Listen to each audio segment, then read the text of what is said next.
নমস্কার, রিয়ামিতে সবাইকে স্বাগত। আজকে আমি একটা বিচা কলার তরকারি দেখাবো, যেটা বড় থেকে ছোট সবাই খুব পছন্দ করবে। দেখুন এটা কিভাবে আমি বিচা কলার তরকারি করছি। এই বিচা কলাগুলোকে আমি এইভাবে কেটে নিয়েছি। এবার কড়াইতে জল দিয়ে এটার মধ্যে একটুখানি নুন আর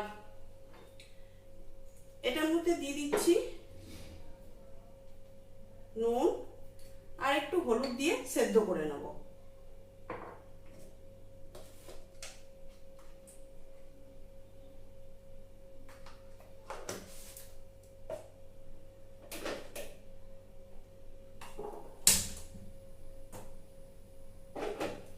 এটা নুন আর হলুদ দিয়ে সেদ্ধ করা হয়ে গেলে তারপরে বীজাগুলোকে ছাড়িয়ে নেব। এই পিচা কলাগুলোকে আমি এইভাবে বীজ ছাড়িয়ে নিচ্ছি। এই যে বীজগুলো দেখছেন, এইভাবে বীজগুলোকে আমি এই দেখুন সেদ্ধ করার পর এইভাবে বীজগুলো বেরিয়ে যাবে। এই দেখুন সব বীজগুলো বেরিয়ে গেছে, একটাও বীজ নেই।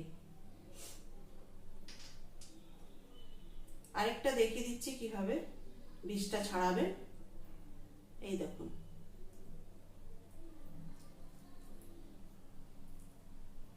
দেখছেন, এইভাবে পার্ট বাই পার্ট পুরো বীজ বেরিয়ে যাবে।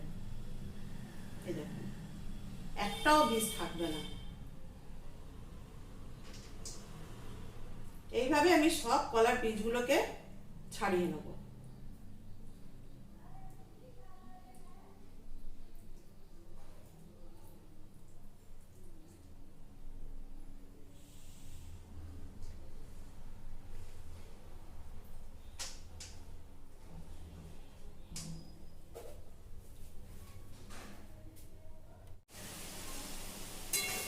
এটার মধ্যে একটুখানি তেল, তেজপাতা আর গোটা জিরে ফোড়ন দিয়ে আর আদা জিরা বাটা দিয়েছি, দিয়ে এটা দিয়ে একটু ভাজা ভাজা করে নিচ্ছি।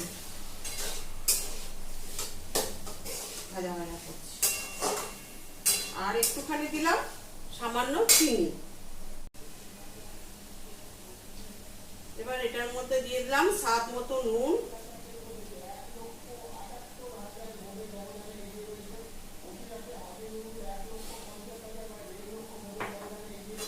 স্বাদ মতো নুন দিয়ে এবার নাড়াচাড়া করে নিচ্ছি।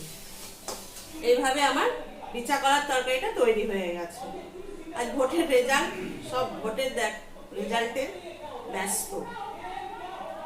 দেখুন তাহলে কাঁচকলার এই বিচা কলার তরকারিটা তৈরি হয়ে গেছে।